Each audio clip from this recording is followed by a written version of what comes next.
Hello, Degrassi alumni, and welcome back to another episode of Degrads, the Degrassi Rewatch Podcast. And I am, of course, Shane Kipple, aka Spinner, and over there... It's me, Mike LaBelle, or as my mom still calls me, Jay Hogarth. I really need to have a talk with her about that. Yes, we are your hosts. Please. We are your hosts, and every week we go through another episode of Degrassi. Last week was Mother... Wow, I'm messing that up. Mike, you take over. This is supposed to be you anyway. Last week, we watched Mother and Child Reunion Part 1, and this week we're going to do Part 2, the follow-up to that. But I just want to say, we're joined, it's not just the two of us, Shane, we're also joined by our wonderfully handsome producer, Andy, at the controls. And today we have a very, very special guest, the baby that started the next generation herself. The baby. Yes, it is true. Even though Andy is always a special guest, we have an even more special guest. And she is the glue that holds the old Degrassi and the new Degrassi together. Without her, there would not have been a next generation. She is, like I said last week, the filling in the Oreo that is Degrassi.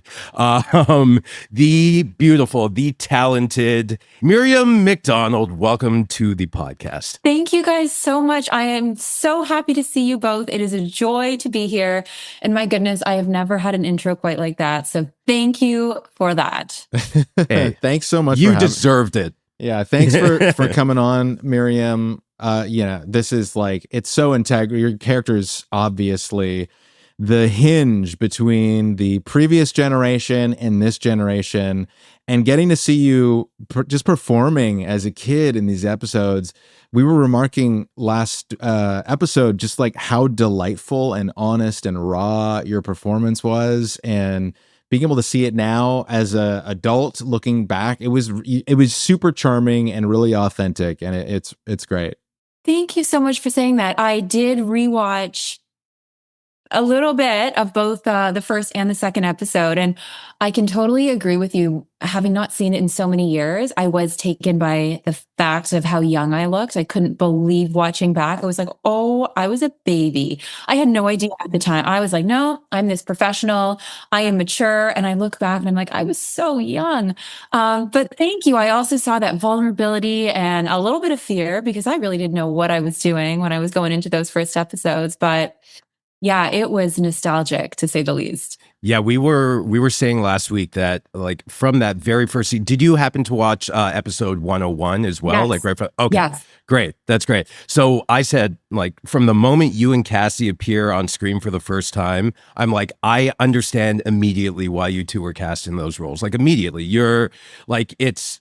Your kids, obviously, none of us knew what the hell we were doing, but like your energy and the innocence, but the excitement, and we really felt that you and Cassie had been friends for a long time, and it was the chemistry because it has been so long since I've seen the show, just like you, just like Mike.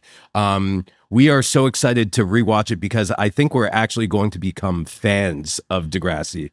As we do this. Right. That's amazing. Wow. Well, you just touched on something that I hadn't really given much thought to, which was me and Cassie's friendship. Obviously, through the years, it became a very real and authentic off-screen chemistry and friendship. But in that first episode, we'd only known each other a matter of weeks. Uh-huh. So it is pretty magical that they were able to pick these two girls from different worlds and that we did have that immediate sisterhood.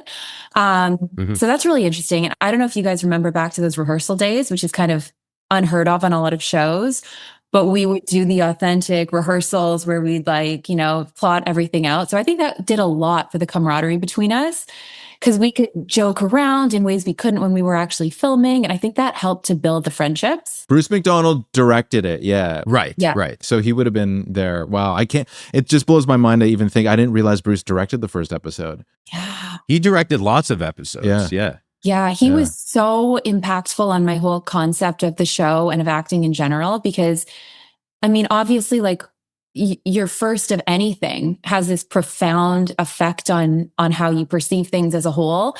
And Bruce, like, anybody that knows him knows he's a little eccentric. Like, he's he is such a unique person, which is why he's able to get these great creative projects.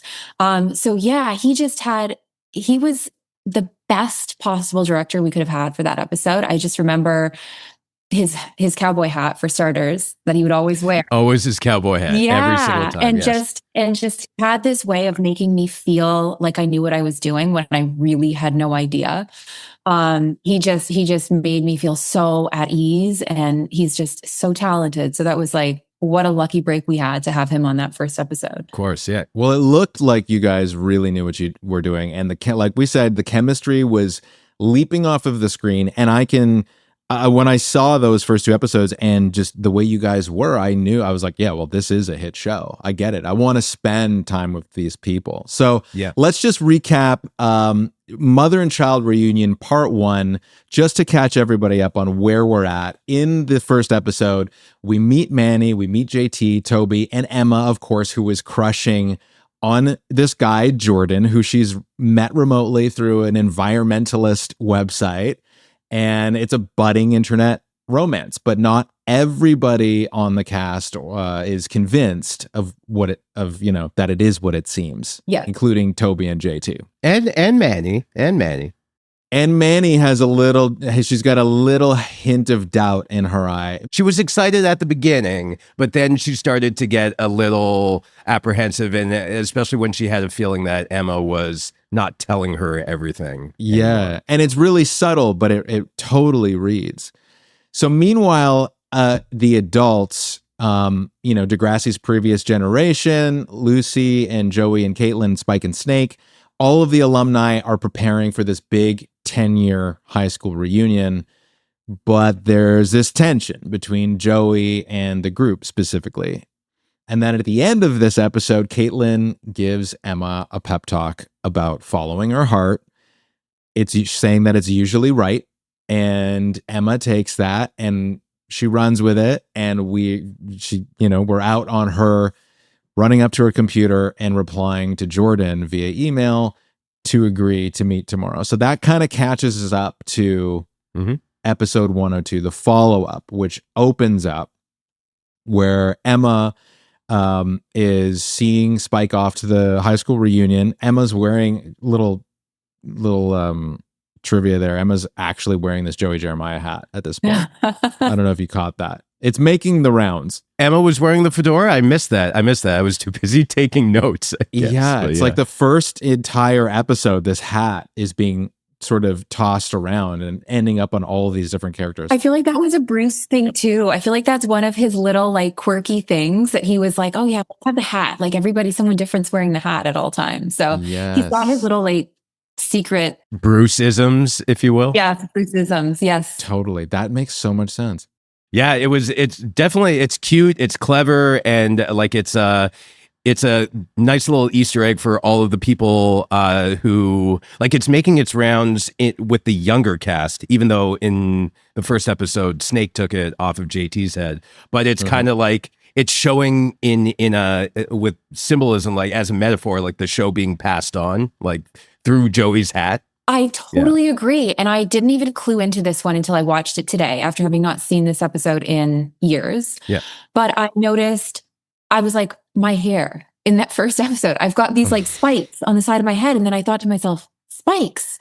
Oh my goodness. gosh. Is this a nod to Spike that I never picked up on? Because obviously she was, her hair was like such a part of her character. Yeah. Was this, unbeknownst to me, like some little nod to that by like, okay, I'm just going to have the eccentric hair on the first episode? I don't know. Oh, that's But amazing. I totally agree about the fedora. It's like, I bet that's what they were thinking, because there are they've imbued this entire episode with like a pass the torch moment, the feel and everything. And I think they just do it so well and so ceremoniously. Like they really give everybody and the previous iteration their due. I'm just thinking as we're mentioning Spike, now up to this point, how did you first meet Amanda? Like, how did you guys kind of forge this, history of mother-daughter? Do you remember that? Was that difficult? Like, did you spend some time with her before you act like the rehearsal? Or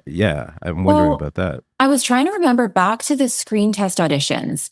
I think that she was there at one of my final auditions because I guess they were trying to do a little bit of a compatibility match. Because if her and I had no rapport, then it just wouldn't have worked. So I think I met her at the auditions for the first time. And then honestly, it was similar to Cassie. It was just this very natural and organic thing. Like there was an immediate comfort with her. Like she is just the sweetest human being. And she would always make a point to go out of her way to converse, to ask me questions. Like I think she was really making an effort to like create that bond. Because I was in a lot of ways, even if it didn't necessarily read, I was really scared during those first 2 episodes, not even about the content, but just like I felt I felt like I needed to pretend I knew what I was doing when I didn't. I remember thinking Ryan Cooley, oh my gosh, he's so experienced. He started acting at like 7. I didn't start till I was 12. Like, I just remember thinking like, oh, I'm so behind. Am I going to fool them? Are they going to think I know what I'm doing? So yeah, so I was just shaking in my boots, honestly, during the filming of both those episodes. It's amazing, but you don't look like it. But yeah, of course, like you were young and like this was your first thing and a little case of imposter syndrome. And like it's totally understandable for a kid to feel like they need to be really good at this. Right.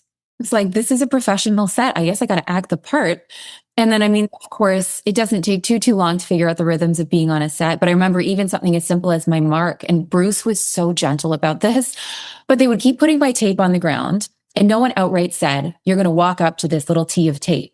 And so I was just la-di-da doing my scene. And eventually they'd throw in the sandbag. And then Bruce very calmly like pulled me aside. And he's like, yeah, you know what?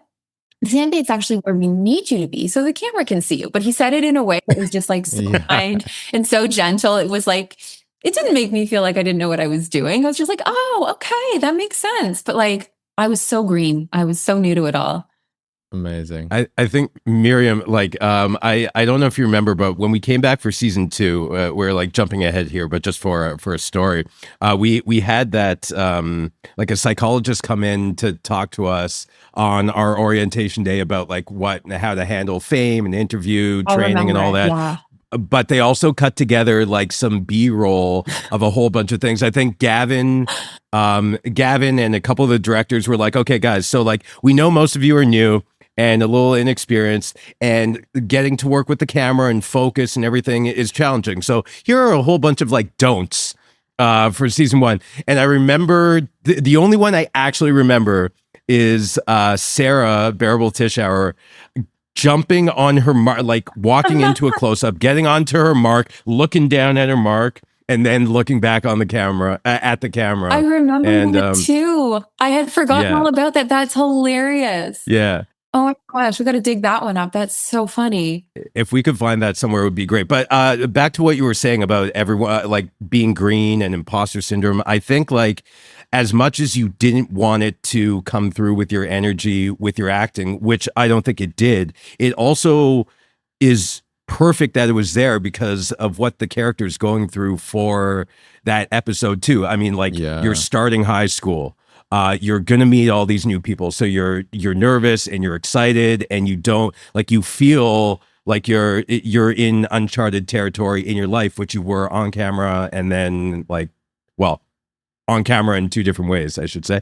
And then like the excitement of this new love, also being nervous about that. Yeah. I think it kind of all made its way into there and made your performance that much more realistic and layered.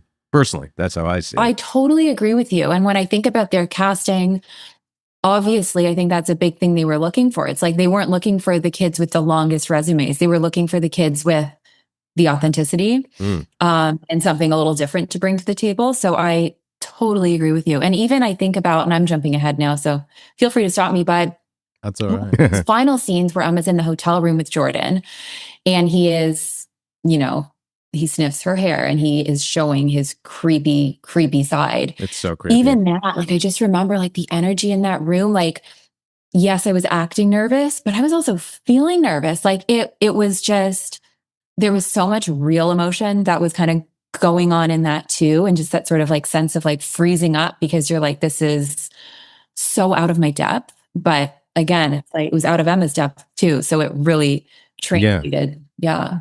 We are going there. We are definitely going to unpack all that. Yeah, for sure. But just to give us a little, just to get back to sort of where we are in the beginning of the show, the high school reunion begins. All of the alumni of the school arrive, and just in time to take a tour of the school, which has been newly improved. As you know, they're showing us all of the different, the computer room and all of this stuff now. So we're getting the tour of the school and how it's changed. And that is actually where we see both Ashley and Terry for the first time, and they're leading that tour. So that's the first time we're seeing Christina and Melissa on camera. Meanwhile, Emma lies to Manny about seeing Jordan on this night, okay, saying that she's going to stay home and watch Wildlife Refuge. Yep. And obviously, Manny is just, you can see it in her face. She's not buying it, right? She's not buying it. Not buying it. No. Like a good friend. And that's another like real kind of friend moment. I'm thinking like, oh, okay, she's sniffing this one out. Like she's getting the spidey sense. She's getting the vibes. Yeah. So Caitlin and Joey connect. They make amends. It's a fresh start. But the special moment is interrupted by Allison, who is another grad, and sort of catches Joey's eye. And that moment is taken over, right? The moment is taken over. Yeah. But that's also when you see when Allison takes Joey away, that there's a weird pang of jealousy that Caitlin has in that moment, staring at, like looking at them both walk off. And you're like, all right, there's still something there. There's hope, Mr. Jeremiah, for you yet. There certainly is, even though it's only been a year since his wife, Julia, passed away, right? So, well, it's a little soon. As they said in the last episode, it's been a year. He has to get over it. Right. So much time to get over the death of the love of your life. So at this point, so Emma she's operating under her own complete will, and she's lied to everybody, including her mom and her best friend. And she is showing up, a 12-year-old, to a hotel, this pretty swanky hotel, to meet Jordan. And of course, she thinks Jordan is a kid. Yeah. Why wouldn't I meet another kid at a hotel?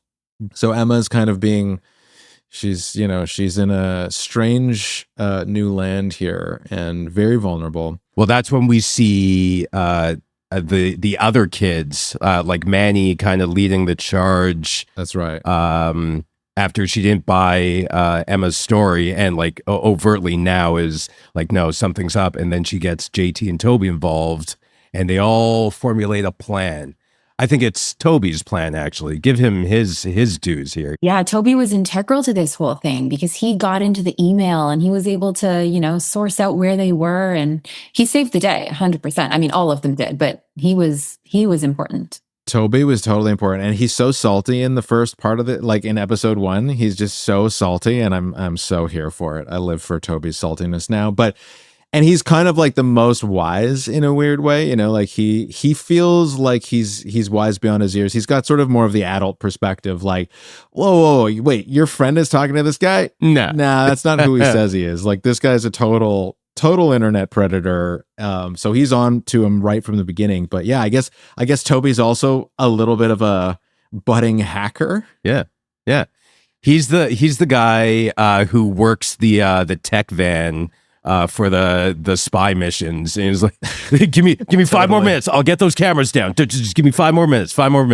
That's Toby's future. The quippy, funny, kind of nerdy, computer hacker. And to the wise beyond his years, any of us that know Jake Goldsby, Jake was always wise beyond his years, and also, like, I wouldn't call him salty, but he had a very, very dry sense of humor from a very young age. Yeah. And I think we only made it worse. Yes. Yeah, but his dry sense of humor is what made him so funny, though, because, like, someone else could deliver a line, and then Jake does it, and he just, like, I don't know. He has a great sense of humor. No one else could have done Toby like Jake did. No. I know, it's true. There is nobody else. There is no other Toby. He would throw things away so well with it. They would just be, he'd throw it away, but it would just be so funny, impossibly Yes. funny. But yeah, like Miriam, like you said, Jake was also like Jake Goldsby, Ryan Cooley, Danny Clark, who we haven't seen yet, but like these were seasoned child actors at that point, and so it made sense. And even you, like I was one of the only casts that had no credits before I did a commercial, and then I got Degrassi. So I felt that imposter syndrome. I was looking up to everybody. Any stories at the time, like I hope I get welcomed into this group one day because I do not belong here. Yeah. Yeah, I know. Those early days, that's just the thing. Yeah, Jake and Ryan, they were so experienced in my eyes. And like I'd done all the acting classes and I really had this very professional approach because my agent at the time, I mean, obviously he very much instilled this is a job, this is a profession, this is like you need to go and you need to behave. And like I did all of the right things. But then at the same time, I would go to set and I was just a little kid in a very, very big, brand new world. Yeah. So there were definitely moments of overwhelm. I remember coming home from set like after those days of filming and I would just have these phrases like spinning in my head, like all the things you'd hear on set, like rolling, cut, like all those phrases. And they'd just be like going in my head. Like, I don't know. I mean, it took me a long time to just like process all of it, but I had a long time to do it. I mean, I had over a decade to figure it all out. So That is true. Yeah. Yeah. No, it's interesting. And hearing you guys talk about feeling like you need to impress, you don't want to screw up and you want to be good at what you're doing. I didn't come way later until season 3, but I had the exact same feeling showing up on. And Degrassi had already been totally established by then, right? So it was like everybody knew it, everybody was watching it, and getting to be on the show. I felt like I was like the new kid just walking in, and I had to kind of find my locker and find my place and find like, are they gonna like me? I was like, I hope we were welcoming. You guys were so welcoming. Honestly, like there was nobody who really felt like unwelcoming, and like you were just so open to me right away. And I felt like, oh my gosh, I always felt like I had a place there, even though I came in season 3, which is like funny because we ended up doing so many more seasons than, after that. But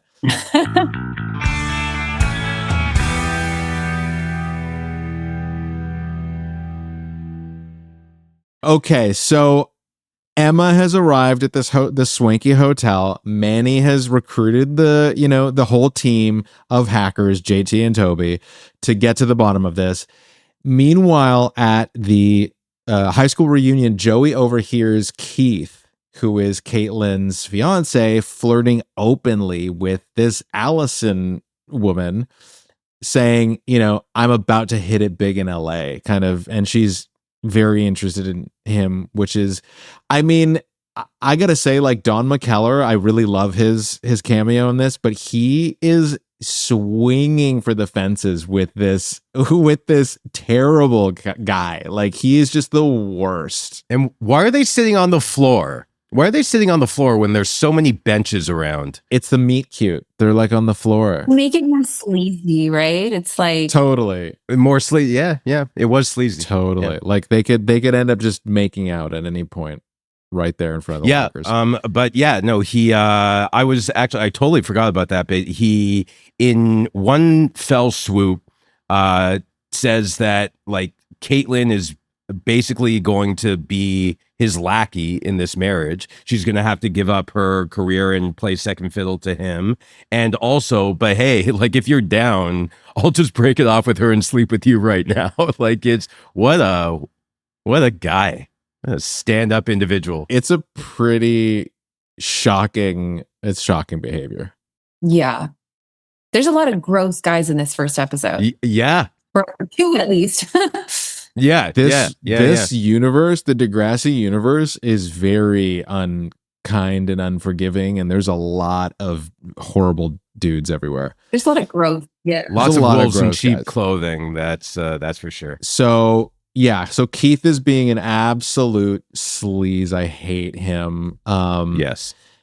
Meanwhile, at the hotel, Emma meets Mr. Nystrom, who introduces himself as Jordan's teacher. Mhm. And then he invites her up to a hotel room to eat pizza, where he says Jordan and the rest of the boys that he's on this trip with are hanging out. And and Jordan has apparently come all the way from Yellowknife, which is like a stretch of a story. I'm not going to lie. Mhm. It's like, why not somewhere a little closer? It just seems totally unbelievable. But Emma buys it, and the pizza probably smells good. And Smells really good. Yeah. she's still holding out for hope that, the man of her dreams or the boy of her dreams is there. And so she ends up going up to the hotel room with him.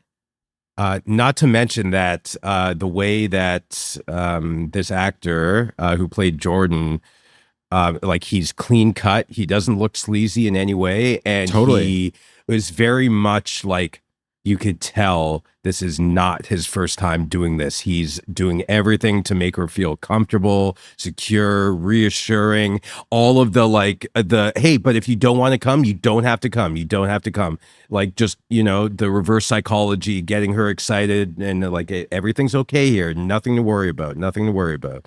It was very, very well executed, I thought. I have another podcast called Let's Not Meet, and it's literally stories like this. It's listeners submit their true horror stories about experiences that they've had with people who are trying to abduct them, kidnappers, stalkers, stuff like that. I can't tell you how many stories, true stories from listeners that I've got that are almost exactly the same plot, like the same techniques that he used, everything down to Emma's like not figuring out how to open the door, even though she totally could have opened the door when she's trying to escape. Like, yeah, you clearly could have unlocked it and gotten out of there. I noticed that too. I was screaming at my character on the screen, just open the door. Like, yeah, but here's the thing, and I've noticed this in so many of the stories that I've gotten on the show, especially with kids. When you're in that moment, you're not thinking straight. Your mind isn't logical. It's thinking, what's the best place I could go to? The bathroom. I'll lock the door. I'll stay in there. That's just how the mind works. And I get a lot of feedback from people saying like, I cannot believe the author would have done this. I can't believe they do that. Like, you don't know that until you're in those shoes, until you're in that situation. Your brain just doesn't work right. They got everything right. The writers nailed this. It's a perfect scene. So it's well researched. Yeah. Yes. The casting choice, even down to the casting choice of this actor, Jeff Gruch? I'm not sorry, Gruch. Sorry about that, Groot. Jeff. He is Groot. Groot. He's great. He was great in the role. And, but yeah, like Groot was great. Groot. We are Groot. Sorry. We are Groot. We're all Groot. But yeah, no, he was, because he was so unassuming, he looked so friendly, so normal. That's the reality. Right? The wolf in sheep's clothing, they're not obvious. They blend in and so they got that part right. I feel like in a lot of ways this episode really does read as a cautionary, like it is a perfect cautionary tale.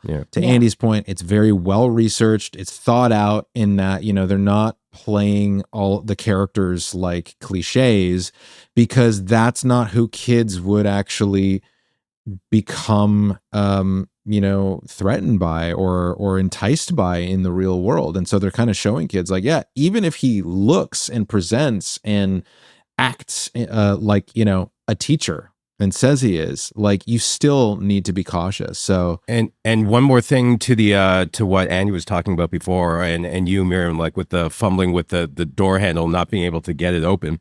I've listened to many podcasts with people who have served in factions of the military, and they said like what no one can understand is what adrenaline will do to you when you're not prepared for it. Your hands feel like they weigh 1,000 pounds. Your fingers feel like they're 10 times as big.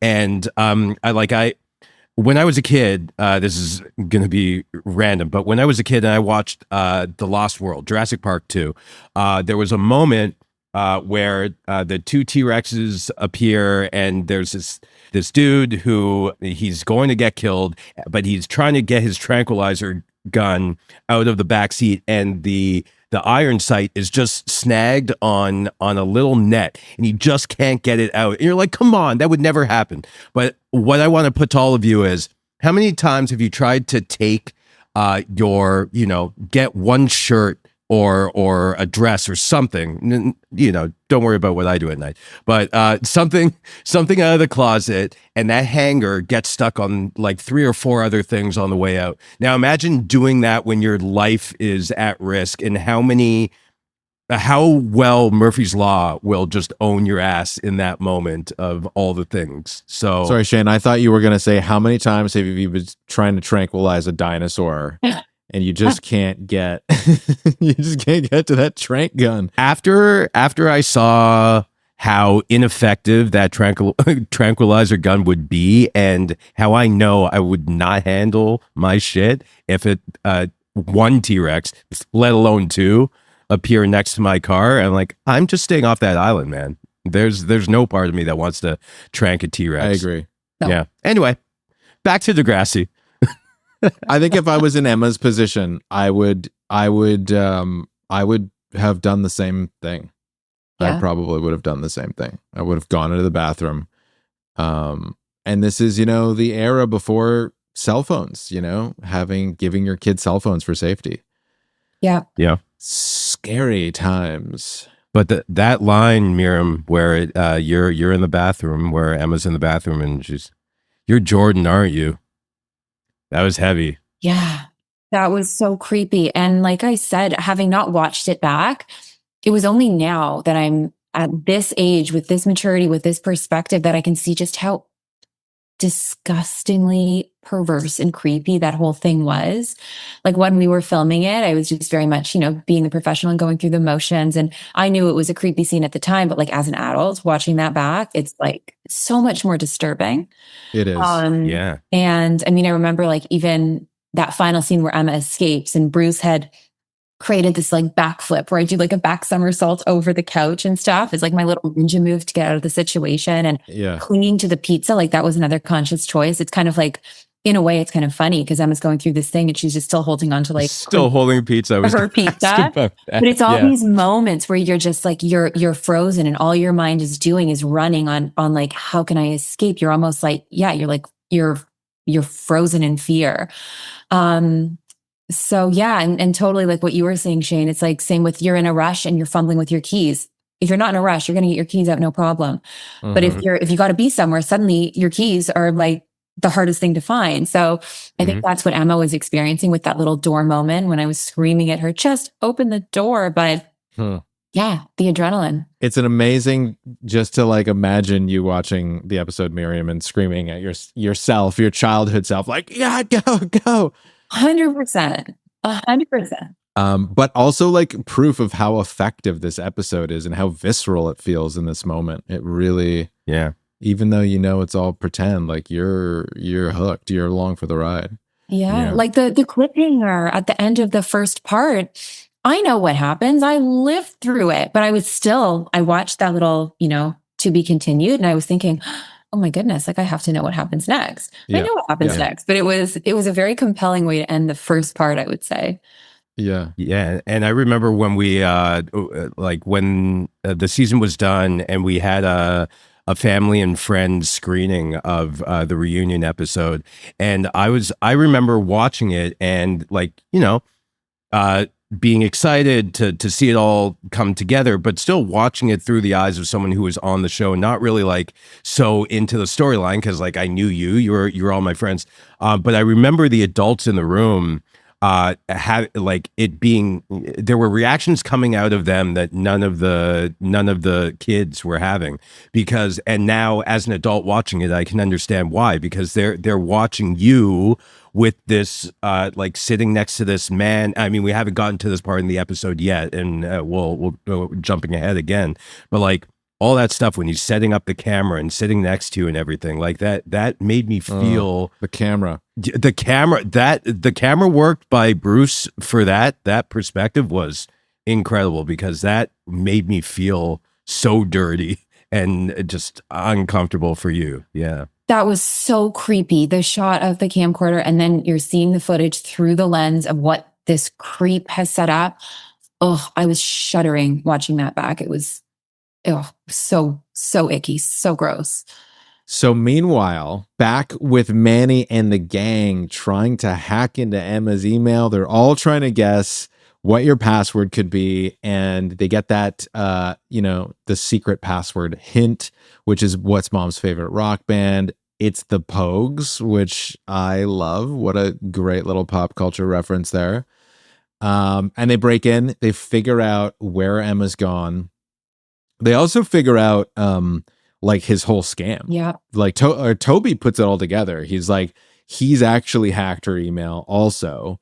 And he's basically just repeating the things that she likes, her likes, her dreams, her wishes. Mhm. He's just tapped into all of it and telling her exactly what he knows she wants to hear and what she likes, which is, again, it's like the writers, the producers, they're pulling the curtain back on like how these predators do this, right? And what they're, because this is a pretty it's like a very elaborate plan. Like every detail, everything is so intentional, and it's designed to like defeat all of her better judgment. But it also makes so much sense, right? Like security features back in those days, like passwords were in their infancy. Yeah. Like, even the fact that Emma's password ended up being like the Pogues, that is 100 times more thought than most kids would have put into their passwords back then. So if you think about the reality of a situation like this, if an internet stalker or predator was trying to catfish someone and like get into their email if they wanted to, and seem like they're these kindred spirits when really they have all the information that they're going to be going by, that's it felt very, very true to form for me. Like I don't know much about real stories that like this, and how like the events that led to the eventual meeting, but this seems so plausible in my mind of what someone would do. Yeah, Totally. yeah. So at the high school reunion, Joey stands up for Caitlin and he calls Keith out to his face, which is incredible. Keith says, "Your bipolar jealous thing has gotten out of hand." Obviously, Joey doesn't like this. Keith doesn't like Joey. Keith actually assaults Joey by punching him in the face, and a whole brawl breaks out, which is, now we're watching Joey Jeremiah go for it, knocking over tables, and Caitlin confronts Keith, who basically doesn't reassure her at all when she starts asking him, let's cut the BS. Are you for me? And do you want to even marry me? And he can't give her an answer, which is heartbreaking. Yeah. I thought Stacy's question there was beautifully delivered. Caitlin, she's like, you don't want to marry me? Like, it was just the way she delivered it was so like gut wrenching. Yeah. Anyway. I agree. It's like, so being like being an adult now, I'm really relating so hard to the adult storylines in the show. I don't know about you, Miriam, like what you felt going, watching it. Yeah. It's so funny to hear them referencing like their ages and stuff. Because when we came into the show, I mean, obviously Spike was a teen mom, so of course she was going to be on the younger side. But when I came into the show, like Stefan, Amanda, Pat, they were all so old and so mature. And now looking back, they're younger than I am now. How does that happen? Like, oh my gosh. Like 10 years younger than we are now. Crazy. Like, not just a couple. Yeah. It's wild. I know. It's like, it's this weird time warp. Even sitting here chatting with you guys, there's a part of me that feels like no time has passed, even though so much time has passed. But for starters, you guys look the same. You guys haven't changed. And you look exactly the same. Exactly the same. Literally, if we took this and we put us back in the old Epitome Studios, it would feel regular. I feel like we are so established in like this dynamic of like, this family that we've created on the show. You could put us all back together and it would be like, no time had passed at all. It's crazy. Yeah. If somebody came up to me, if an AD walked up to us and said, "Oh, we're starting your scene right now," I think we'd all just be like, "Yeah, okay, cool," and walk there and get on our marks, and then realize, like the actor's nightmare, just realize like, "Oh my god, what do I say?" Right? I don't know my lines. No. Sides. Yeah. 100%. I know. Line. Yeah. But that's what happens when, like, not just us, but the cast, the crew, everybody involved, like we literally created a world Like we Yeah. created an entire universe, and we would show up at that studio. It was like we were stepping into Degrassi. Like even if we knew it was a fictional place, we were still stepping into a realm that we had all co-created. And Mm. I mean, we could step right back into it. It's crazy. It is a beautiful sentiment to think about it like that. It's like another realm that we all kind of have access to. Right? When you close your eyes, you get to go back there. Yeah. And I feel it's this weird like distance from it. Like, because I have very much like I've left the business, I don't acting, and none of this is part of my daily life, and it hasn't been for years now. So it does feel surreal. It feels a bit like an alter ego, like for like me present day versus that. But yeah, it's crazy. And what's so nice chatting with you guys specifically is that you are part of that world. Like it's very easy to do an interview with someone who has only been an observer, but they haven't been immersed in the world and like just kind of like understand like the daily grind of what it was to be on the show. So it's just so nice to be able to banter with you guys who lived it. So thanks for that, guys. So basically, you don't want Andy to talk anymore in this episode. That's all I'm hearing. No, Andy's talking way too much. Honestly, I love hearing Andy's point of view because I love hearing a genuine viewer's point of view. Like I know you guys say maybe you can watch it back and become a fan or something like that. I don't know though. Every single time I watch it, it's like, it's so hard for me to see the characters. It's so hard for me not to just like go back in time to that day on set and think about what I was thinking. And like, sure, I can see Spinner. Sure, I can see Jay, but I also see Shane and Mike. Like it's very hard to just completely, Totally differentiate. Having the perspective of a viewer, of a fan, of someone like that, it's so valuable. And like, it opens our eyes too to things we would never have even picked up on. Okay, Andy, you can stay, I guess. Thank God I was about to stop the recording. Like, you guys are on your own. All right, Mike, what else happens? All right. So now here's the moment we've all been really talking about and that we want to chat about. And we'll get back to it. We'll get into it and take it a little further this time. Mr. Nystrom's story about Jordan and the boys, it's not making sense anymore to Emma at this point. And especially when she sees the camcorder, Emma begins to feel clearly very, very uncomfortable. So she tries to bail. She does that nifty little flip. But Mr. Nystrom blocks her exit. So she locks herself in the bathroom. And she's in there wondering what the heck to do. At the same time, knowing where Emma is at this point, Manny and the whole crew are running to the reunion to tell the adults what's happened to Emma and that she's in trouble, which is very responsible. It's a very responsible. I was like, oh yes, okay, good kids. Like that is exactly what you do. You run and tell a grown up. Isn't it funny though how they had to run because their mom and dad didn't have cell phones on them at the time? Yeah. There was a moment though running out of the school after like the parents were going like, okay, kids, like, someone, I can't understand you. The next we see is all of you, Snake and Spike running down the front steps. And I just wanted to draw attention to like, I just loved the line because you couldn't show her dialing 911. So it just had to go, hello, police? Yes. Our daughter is in trouble. And like, I love TV for moments like that.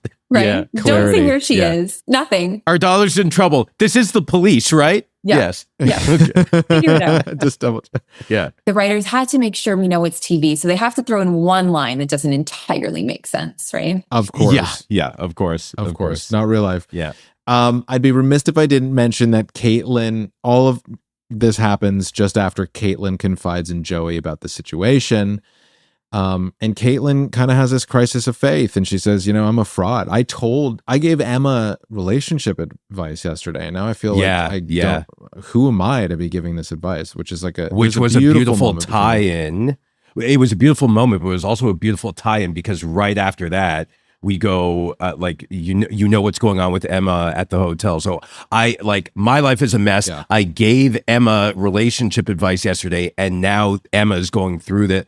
Like, yeah, Caitlin, she done messed up, and she also said again to Joey, I'm almost 30. That's the third time she's made 30 sound like the end of the line, you know? My wife and I looked at each other at that moment, and she said the same thing. She said, again with this 30 business.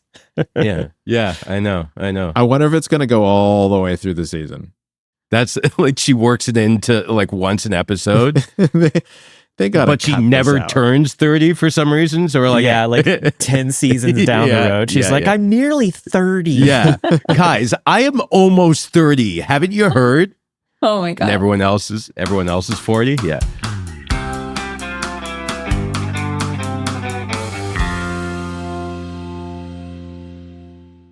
Back to it. So the gang has told the adults where Emma is. Spike and Snake spring into action, and they drive to the hotel in a very cool... Whose car was that? It's like a Jeep or some...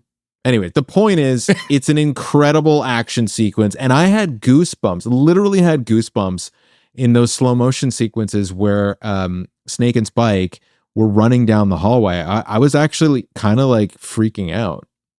Yeah. It was intense. Wait, those were shot was super effective too. Like the kind of like the effect that Bruce used in those scenes. I totally agree. Yeah. And when Jordan set up that camera, I know we touched on it before, but now we're actually here. When he set up that camera and he's trying to get the zoom right, which is so disgusting. And what he says to Emma was like, yeah, so your mom's, she's at the reunion.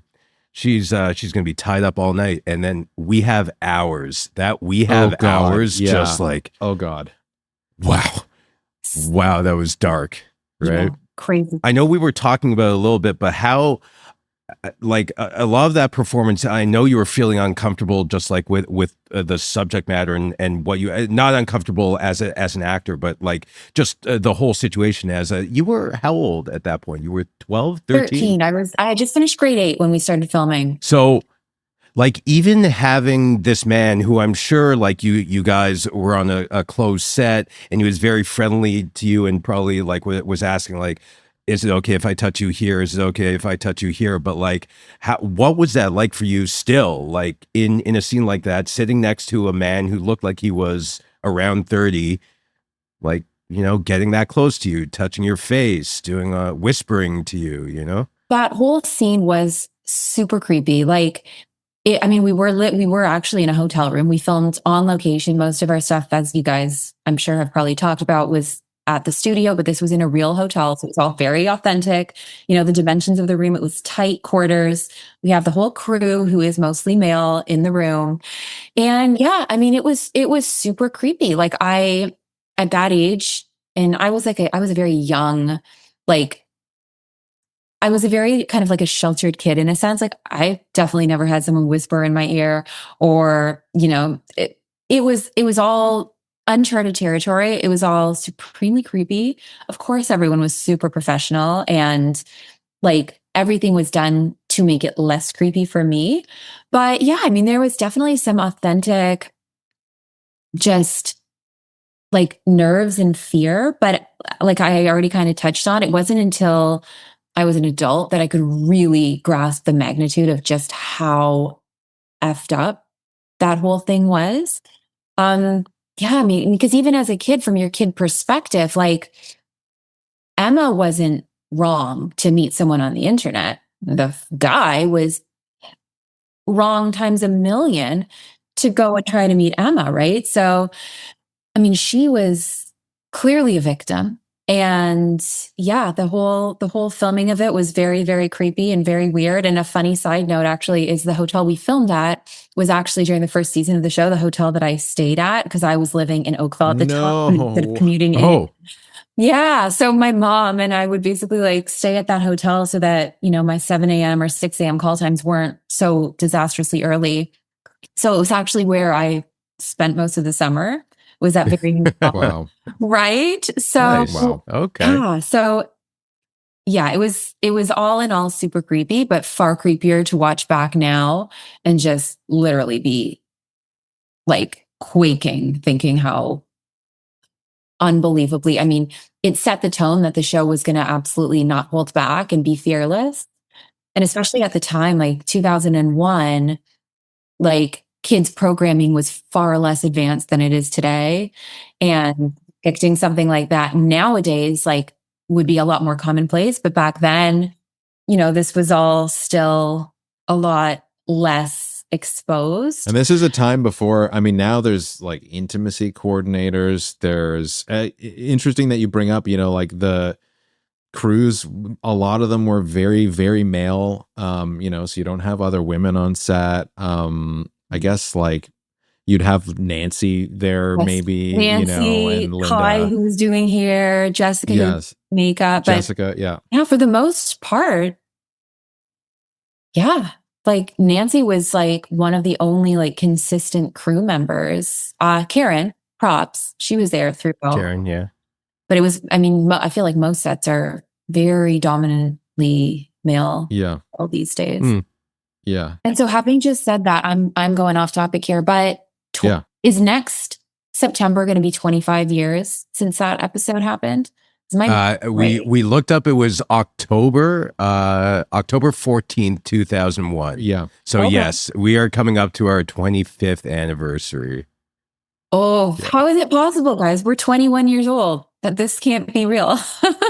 It makes no sense. I just woke up. My and it was hairline like would beg this. to differ, but inside this Right? head, yeah, it's I can't like Mike and I, with what we get to do with all the conventions, like it's not just that it's 25 years, which is nuts. It's 25 years, and people still care as much as they did back then, which is it's incredible. Mike and I like still have a hard time believing that.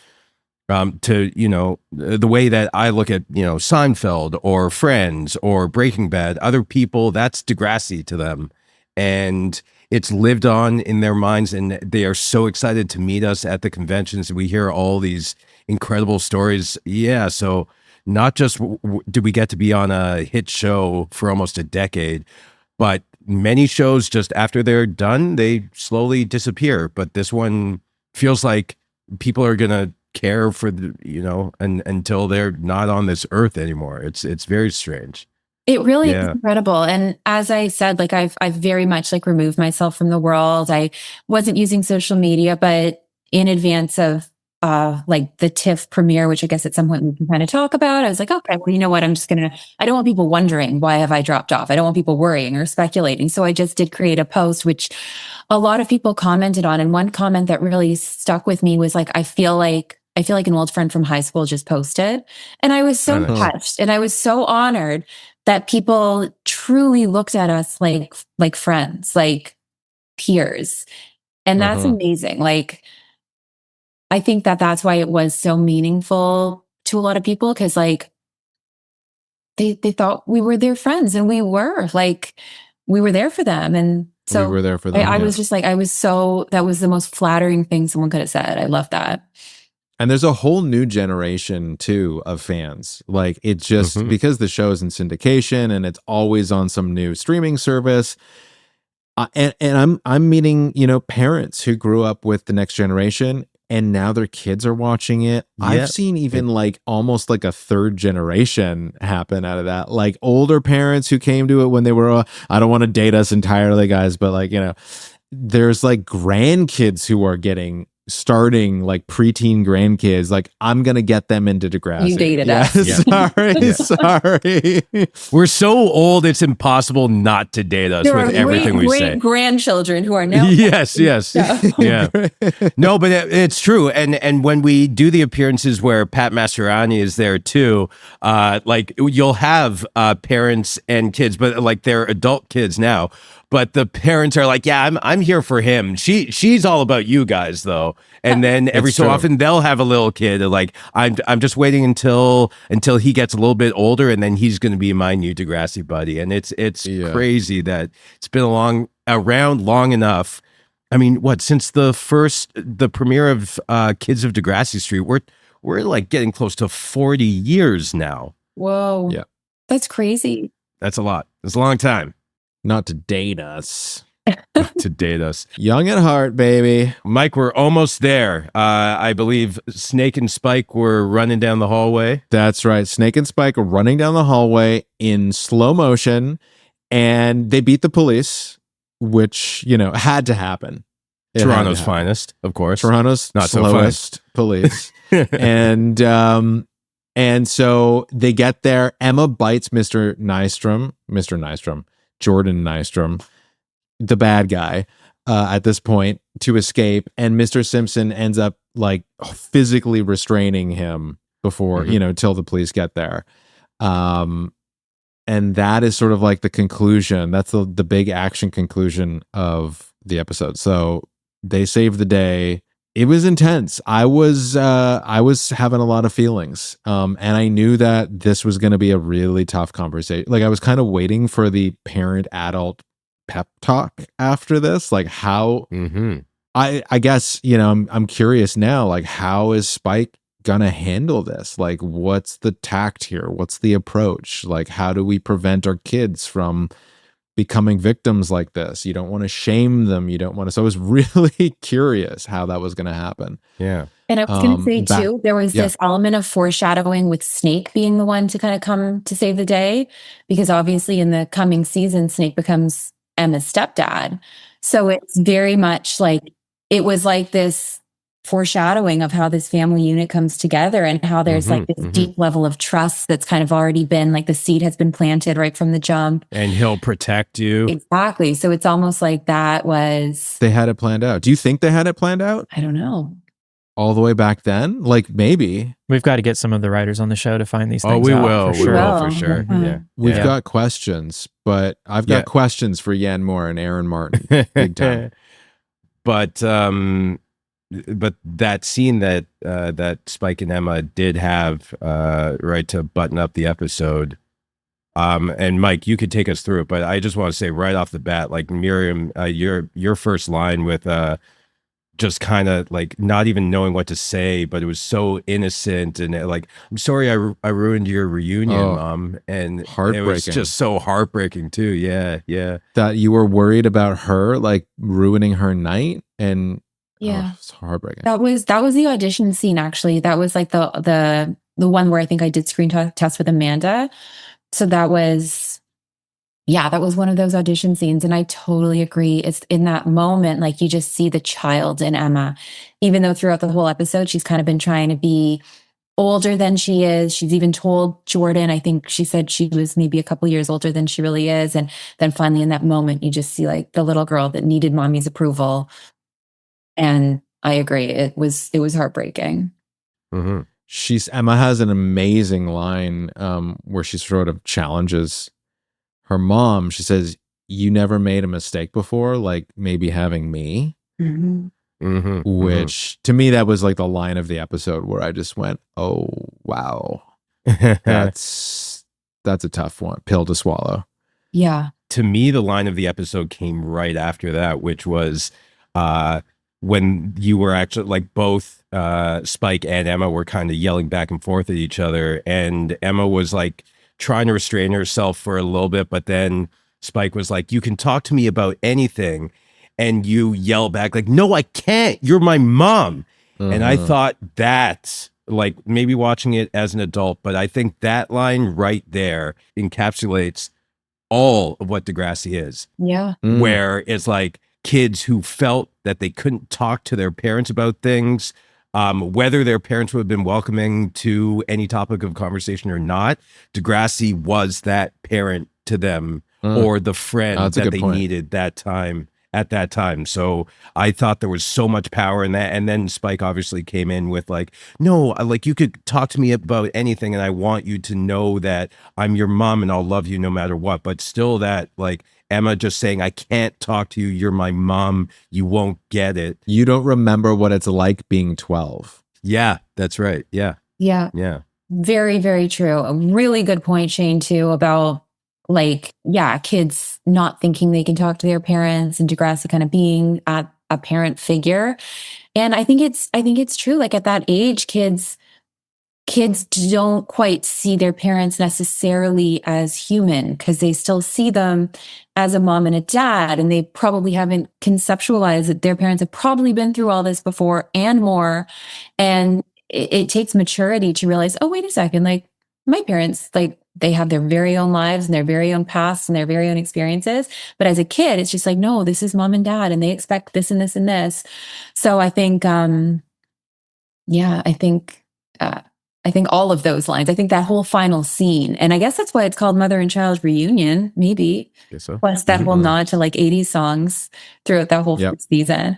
But yeah, I mean, I guess it was reuniting in a lot of things, like generations, parents and kids, friendships, past relationships. So yeah, Reunion was a very fitting title for that one. Totally. And you do feel it in that line, you know, or in those last few lines. You for those of us who remember the original Degrassi, we're going in our heads, the audience is saying, I remember what they were like when they were 12 because we watched that show, you know? Like, so it's all of this is a nod back to that. And then the other aspect of this that I really, really liked was the final scene was that it does feel, it's not prescriptive Degrassi, but there is a point of view for sure. And when Spike says to Emma, you know, no matter how much you hate my guts, what matters is that we just keep talking, right?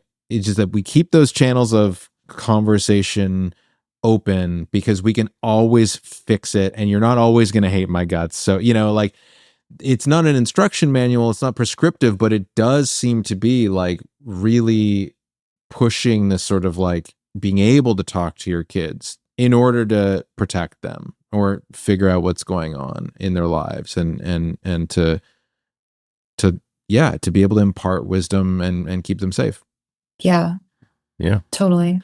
No, I think overall, like for a series premiere 2-parter that had so much responsibility, it kind of, you know, the weight bared on its shoulders for tying in 2 series to get a brand new audience interested, and then honor all of the characters and all of the fans from the previous show, while also introducing such a heavy topic right off the get-go with the central character. I thought it was, you know, just a 10 out of 10 for a series premiere. Yeah. You a fan now, Shane? I think I might be a fan, Mike. I'm a little nervous talking to Miriam. I just saw her on TV today. Nice. 12-year-old me would be so proud. Yeah, there you go. That's awesome. You were a professional, Miriam. You did it and you killed it and you did a good job. And that's tell 12-year-old Miriam that. I'll send her a memo. Send her a memo. Same with you guys. I mean, obviously, all of our 3 characters had a lot of really interesting storylines. And yeah, you guys have been such a pleasure from start to end. And now here we are, almost 25 years later, catching up. Yeah. Crazy. It ain't over. It ain't over. And the Degrassi documentary, in point of fact, is proof that people are still talking about the show. It's still very much out there. And I'm curious to know, you know, like I wasn't a part of the documentary. I know Shane was. You guys probably have NDAs. You can't speak about it, but I don't think know. I signed an NDA. I don't know what I signed, but I signed. I don't know. I don't know what I said. Sounds about right. We are actors. We've been known to sign our lives away. So. Yes.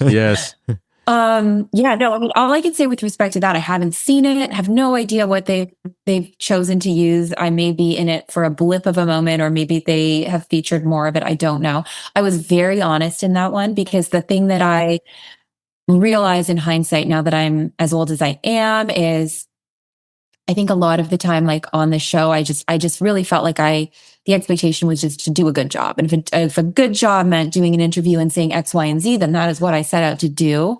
So I really tried to be honest. I mean, I think that like there's a lot of instances where your honesty and your like admission to having experienced something, gone through something tough, can be a real power moment for someone else out there that might be watching it, which also I think a lot of our episodes have done. So I will just say that I was a lot more like raw and open in that than I've been before, which is very scary. It's very scary to think about, but I'm very interested and excited to see what they've cut together. I'm sure there's going to be things I never knew, revelations. So exciting to Yeah, see. me too. I'm very excited to see this. Yeah, and I think, Miriam, because I took some time away from the industry as well, and I think like it's just one of those things. You get older, it puts that whole part of your life into perspective. You're able to kind of like, you know, connect the dots and see how things played out and how it you know, has worked its way into your life now. Like if not for that, you wouldn't be here. You wouldn't be here. Like you wouldn't have done this, that,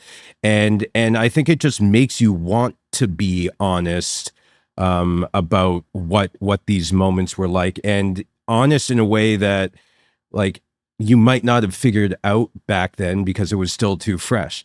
But now you've had so many years to think about it that you have a unique perspective on your own life.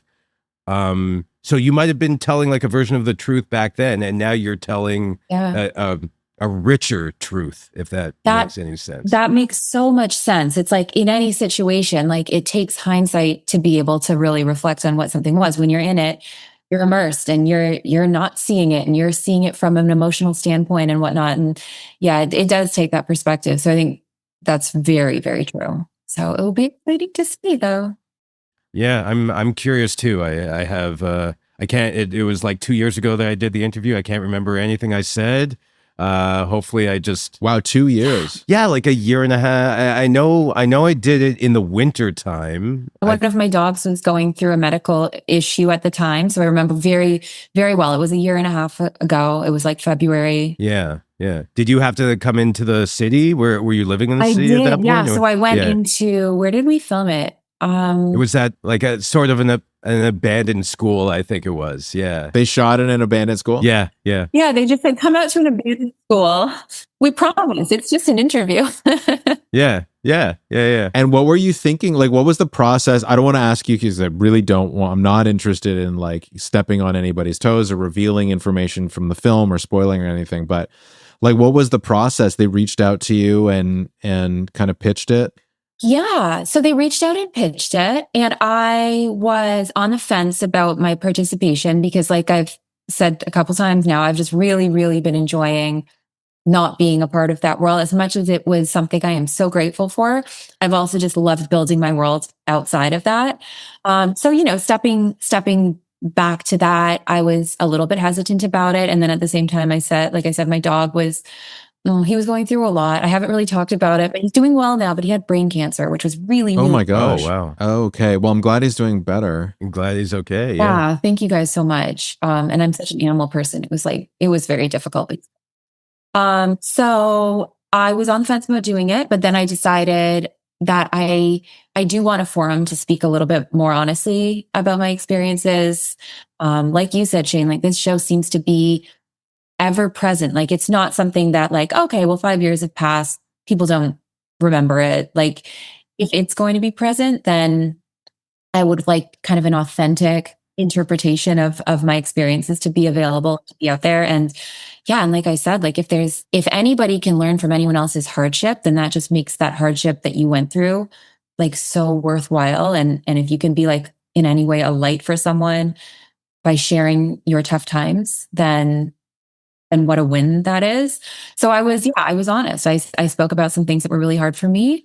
And like I said, I have no idea if they're going to make the cut. We know how editing works. Like who knows how things are going to come together. But yeah, I tried to share some honest stuff. That's good. I mean, even if they don't make the cut, you sat and you opened up and you said like what you needed to say. Maybe there's, maybe the act of doing that in and of itself is good and healthy and freeing, vindicating, whatever. Yeah. I don't know if you guys talk to Cassie Steele at all anymore, but I chatted with her on the phone. She's doing fantastic. And she did give me like this great pep talk because I told her a little bit about my anxiety, kind of about, did I overshare? Did I say too much? Should I have said this? Mm-hmm. And she was just like everybody just has to own their story. Like you have to own it. And she was just giving me this talk about resilience. And like, she was such an amazing motivator. And so, I don't know. I know she's wanting to live a private life now too, but she's doing fantastic. So that was a nice catch up. So. She's great. She's got a baby. Doesn't she have two? She has a second on the way, or she just had her set. Am I crazy? As far as I know, I don't want to say anything she wouldn't want to be said. I know. Right. Fair enough. I know it's public domain that she has a child and Yes. she is thriving.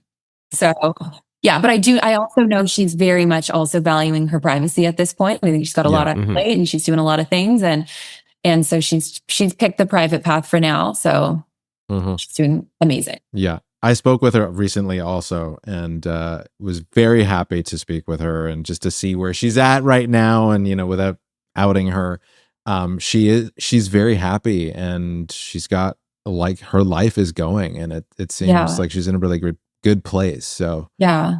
yeah, that was nice to see. That's one of the other reasons I'm excited about this podcast, because I know Mike and I have spent a lot of time together in the past. I go, what? Like, it hasn't even really been a year that, right? Like, just coming up on a year since we did our first Comic-Con together. But we've been to a whole bunch of different places, and now, like, with pre-production for the podcast, and now speaking daily on all the things that are going on. I know where you stand with your life. You know where I stand, but I'm so curious to know where like the other actors that we and cast members that we haven't spoken to in a while, where they sit with their lives now. Some of them are still in the industry, some of them have moved to behind the camera, and some of them have departed completely and are, and are enjoying the challenge of, redefining themselves outside of it. And just as long as everybody is, charting their own course and happy with their decisions, I'm excited to hear all of their perspectives of what life post Degrassi has meant to them, right? Totally. Or amounted to, yeah.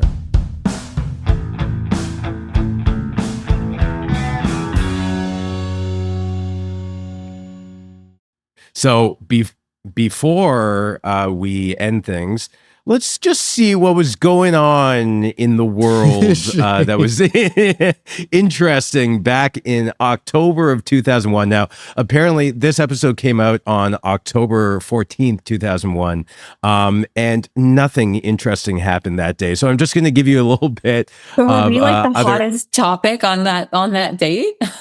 Yeah, I don't we know. might have been. That would be awesome. But so I'll just give you some early October 2001 little highlights. American sitcom Scrubs, starring Zach Braff, premiered on NBC. That was one of my favorite shows for a period of time. On October 2nd, Cubs right fielder Sammy Sosa becomes first player in MLB history to total 60 home runs in 3 seasons. Oh, Sammy my. Sosa. Sammy, way to go, Sammy. 25 years later, way to go, bud. There were a whole bunch of baseball records set. I guess it was October baseball, so right before the end of the season. That makes sense. UK talent show Pop Idol debuts, created by Simon Fuller with judges Simon Cowell, Pete Waterman. Start of the worldwide Idol franchise. So that was before American Idol. Pop Idol came out first, October 6th, 2001. That's pretty exciting. Simon's done quite well for himself. We were competing with that. Yeah, we were. And we won huge, obviously, in my mind. We certainly did. I have a question for Miriam, actually, because I'm curious to know, it's fun to go back and look at the date that this show aired and everything like that, what was happening in the world. But, like, do you remember what was happening in your world? Like, what were you listening to? What were you wearing? What were you? So yeah, 2001 was my start of high school. I had just moved from Oakville to Toronto. I was very much invested in my dance studio. Like, if I wasn't on set, I was at dance. What was I listening to? So when did the OC come out? Was that? God, I love the OC. Andy? I just remember in high school, I would always listen to the OC soundtrack. Yes. Like whatever mix that was, I would just like listen to that on repeat. What else? Like The OC was 2003. 2003. Yeah. Okay. So I guess prior to that, honestly, I feel like I was still in the phase of listening to like the Much Dance, whatever, like Much Dance 2001, or like those like super retro like mix CDs. Yeah, what was I wearing? I feel like that's like bell bottoms were a thing. Oh, yeah. Yeah. Bell bottoms, which are back now. Like the big pants are coming back. All of this stuff. Oh, yeah. Just recycle. Yeah. Miriam. Yeah. I remember like you back in those days had so much energy, like so much energy. I don't know where you stand now, but I remember distinctly on like every lunchtime you would eat lunch, and then we would, if we didn't have scenes immediately following lunch, we'd have to be upstairs getting tutored, and you did not sit. You stood at your desk, and you were like bouncing off the walls with energy, especially after you ate something. And it's such a fond childhood memory that I have of you. Like you did not need a chair. You were the only one that didn't need a chair. Oh my gosh, Yeah. that tutoring room though. Oh my gosh. Yeah, the tutoring room. What it took to keep us in that tutoring room. Felt bad for Like every bouncers. tutor. Even though they were great, they could not control us at all. No way. Right? No. Yeah. I felt so bad for the TADs, the talent ADs, because they were always just like, oh my God, you have to go back into the please. Oh no. Get into your wardrobe, go to the tutoring room.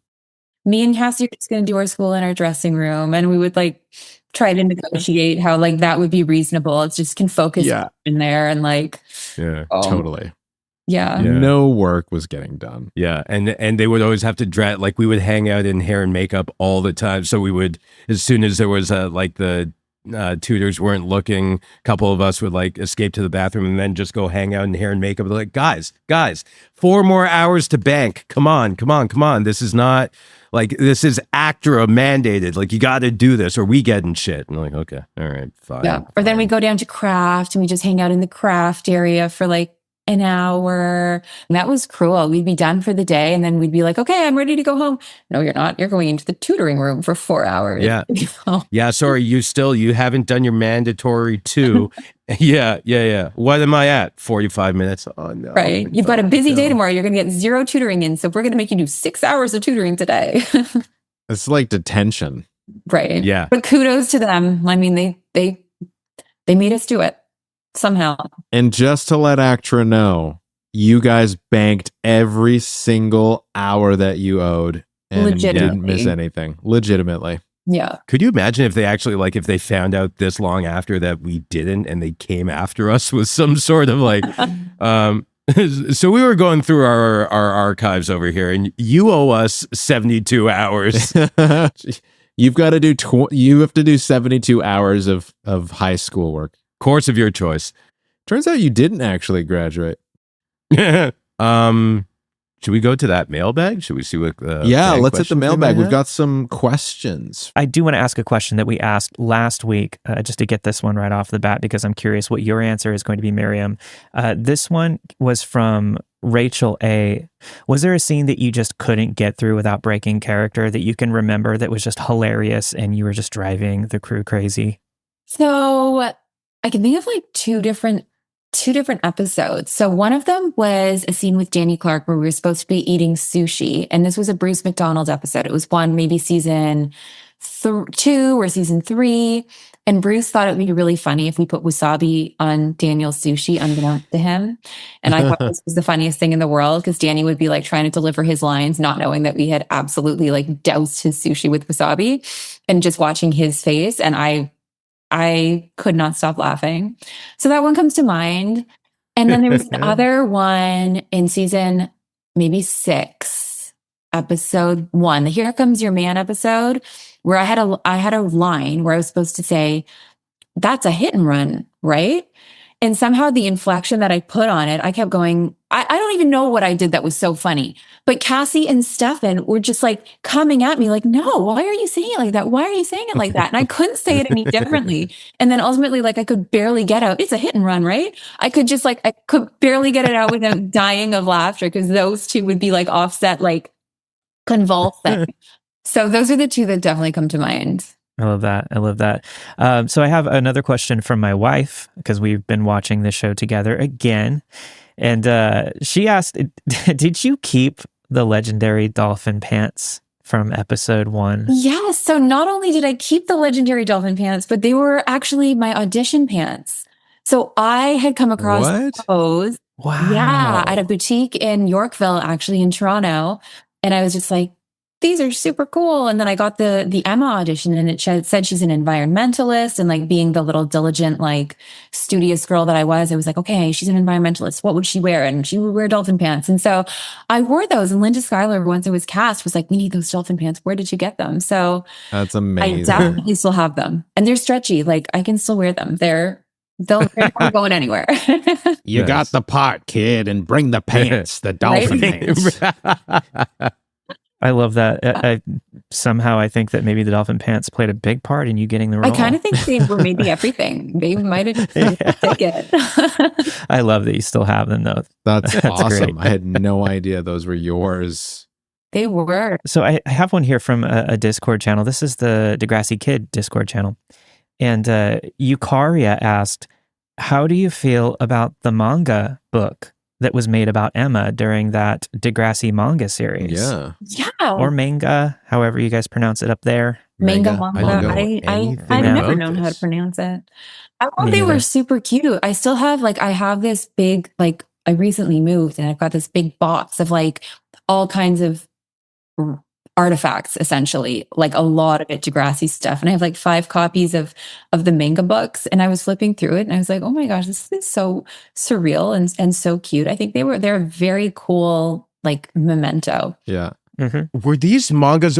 Was that the graphic novels, the extra credit books? Yeah. Oh, okay. I only know them as extra credit. Okay, yeah, fair enough. Yeah, you had one too for Spinner. Yeah. Yeah, they gave me a square jawline like a superhero. I loved it. Yeah, you do look pretty cool here. Yeah, right? For a while, there were blankets and stuff in Walmart.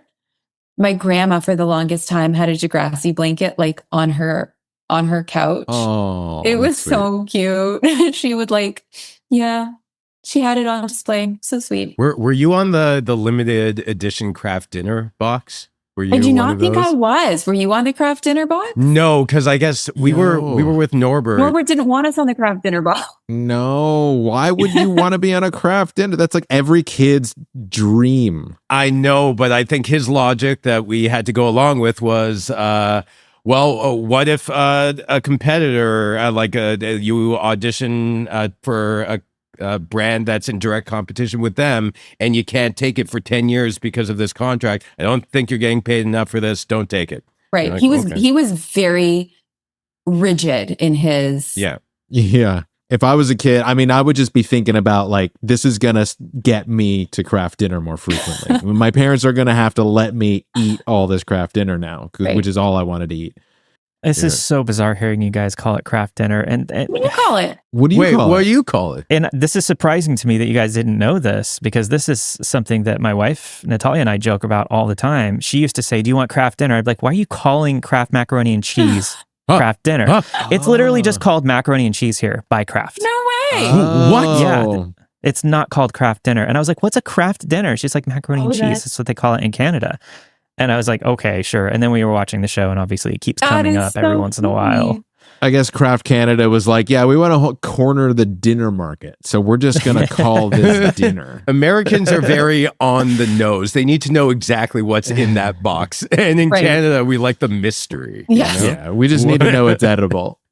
There was another thing from the first half of the episode, or part 1 of the pilot, where you and the kids were all on the playground. We talked about this. You guys had squirt guns, and you're eating these giant freeze pops that were the size of your torso. Yeah. I've also never seen those. We have what we call Otter Pops. I don't know if you guys have that brand there, but that's the popular freeze pop. And the little mascot is an otter. It's cute. But I had never seen those giant freeze pops. Is that a regular thing up there?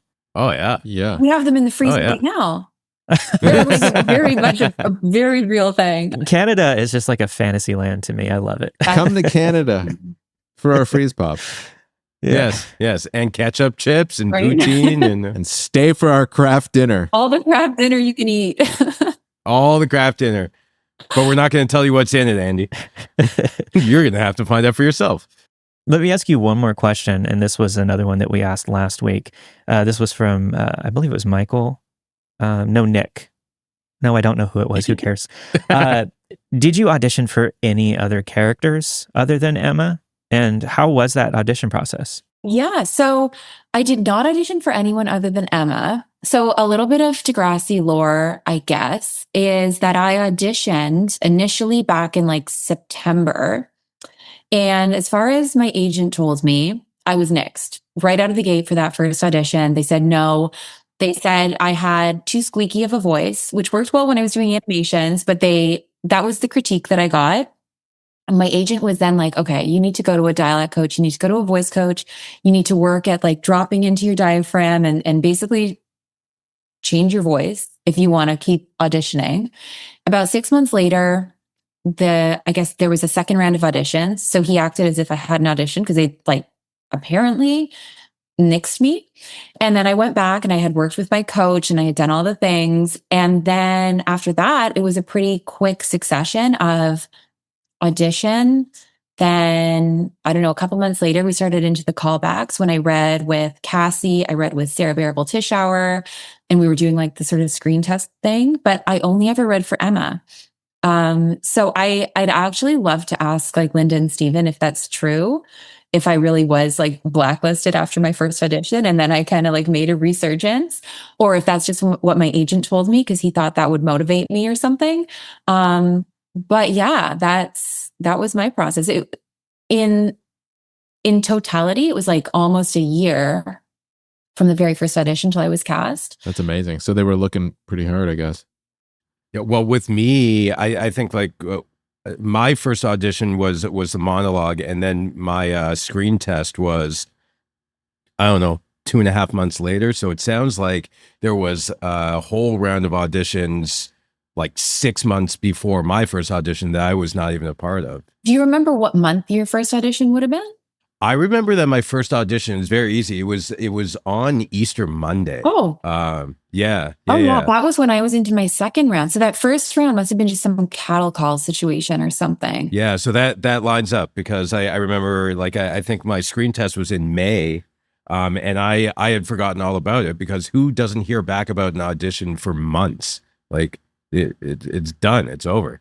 Before we wrap this thing up, Miriam, we just wanted to ask, is there anything that you wanted to advertise, plug, let us know about, anything at all? No, I'm not plugging or advertising anything these days. I think, yeah, like the only thing I want to say is a huge thank you to you guys for creating this and for having a forum like to reconnect not only our cast, but with our fans and like what you guys are doing with the outreach to the legions of fans that are still out there, still looking for a connection to the show. Thank you guys for doing that, for keeping this flame alive. And again, just an eternal thank you to everybody that is listening to this and that has supported us for all these years, coming up to 25 years now. Of course. Well, we'd love to have you on again. So keep in touch. Really. No, you guys, it's been such a pleasure. And I've loved catching up with you. And I can't wait to see where you guys take this and hear all the secrets from everybody else that I didn't know about. Well, I mean, as I said at the beginning, we were just so excited because this podcast is in its infancy, and obviously we have the highest of hopes for it. But just knowing that you were gracious enough to sign on when you didn't even have anything to go, like let me at least listen to one first to see what I'm getting myself into, and then so we were excited that you said yes.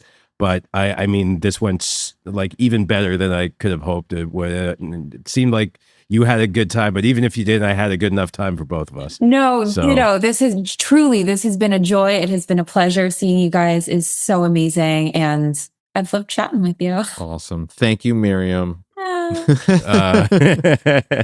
That brings us to the end of another D-Grads podcast. This is so much fun. Mike, give them the information, please. Yeah, thanks guys so much for listening. If you've got questions, thoughts, or just want to share your Degrassi memories, please feel free to hit us up at dgradspodcast@gmail.com. And don't forget to subscribe on whatever platform you're listening on so you never miss an episode.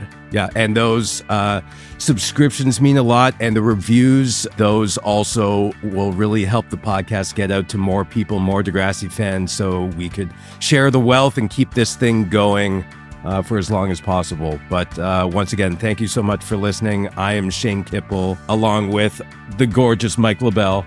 Stop. I wish you could see him right now. And we will talk to you next week, guys. Thank you very much.